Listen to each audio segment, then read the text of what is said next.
ഷെഫീഖ, ഇപ്പോൾ ഓപ്ഷനിൽ നിന്ന് നമുക്കൊരു ഇഷ്ടപ്പെട്ട വണ്ടി നമ്മൾ എടുത്ത് അത് നമ്മൾ എത്ര ദിവസം കൊണ്ട് നമുക്ക് റോഡിൽ ഇറക്കാൻ പറ്റും?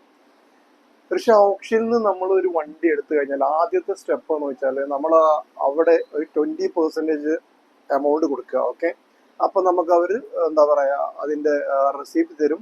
ബാക്കി എമൗണ്ട് എത്രയാണ് അതിന്റെ ടോട്ടൽ എമൗണ്ട് അത് നമുക്ക് 5 ഡേയ്സിൽ ആ എമൗണ്ട് അടച്ചിട്ട് നമുക്ക് വണ്ടി അവിടെ നിന്ന് എടുക്കാം കേട്ടോ. വണ്ടി അവരുടെ യാർഡിൽ നിന്ന് നമുക്ക് ഗ്യാരേജിലേക്കോ അല്ലെങ്കിൽ വേറെ എവിടേക്കെങ്കിലും നമുക്ക് എടുത്തിട്ട് അത് ആക്സിഡന്റ് ആയ ചെറിയ സംഭവങ്ങളൊക്കെ ഉണ്ടെങ്കിൽ നമുക്ക് ഗ്യാരേജിൽ നിന്ന് അത് എടുത്തിട്ട് അത് പിന്നെ നേരെ എന്ത് ചെയ്യുമെന്ന് വെച്ചാൽ അതിന്റെ റിപ്പയർ ചെയ്തിട്ട് നമ്മൾ ടെസ്റ്റിന് എടുക്കും, RTA ടെസ്റ്റിന് എടുക്കും. ഓക്കെ, ടെസ്റ്റിന് എടുത്തിട്ട് നമ്മളത് പിന്നെ ചെയ്യുന്നതെന്ന് വെച്ചാൽ അത് ആരുടെ പേരിലേക്കാണോ ആക്കുന്നത് അവരുടെ പേരിൽ ഹയാസ് ഉണ്ടാക്കുകയാണ്.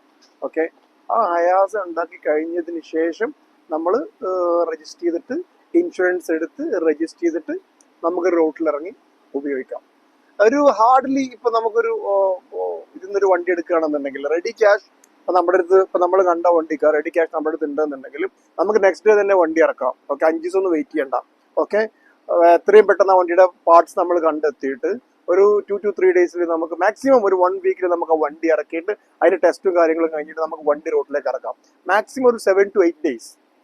നമ്മൾ ഈ പറഞ്ഞ പോലെ ഇപ്പൊ നമ്മുടെ അടുത്തുള്ള ഗ്യാരേജുകാരൊക്കെ വളരെ നന്നായിട്ട് ഫാസ്റ്റ് ആയിട്ട് ചെയ്യുന്ന ടീംസ് ആണ്. ഓക്കെ, അതുമാതിരി നമ്മളെ വണ്ടി എടുക്കുന്ന വണ്ടിയുടെ പാർട്സ് ഒക്കെ നമ്മൾ തന്നെ പോയി എന്താ പറയാ മേടിക്കുന്നത്, കളക്ട് ചെയ്യുന്നത്. അപ്പൊ നമ്മൾ വളരെ ഫാസ്റ്റ് ആയിട്ട് കാര്യങ്ങൾ ചെയ്യും. പിന്നെ അതിന്റെ ഡോക്യുമെന്റേഷൻ ആണെങ്കിലും A to Z കാര്യങ്ങൾ നമുക്കറിയാം. ഓക്കെ, അപ്പൊ അത് ലേറ്റ് ആവില്ല. മാക്സിമം ഒരു 10 ദിവസത്തിന്റെ താഴെ നമുക്ക് വണ്ടി സെറ്റ് ആക്കിയിട്ട് റോട്ടിലേക്ക് ഇറക്കാം കേട്ടോ.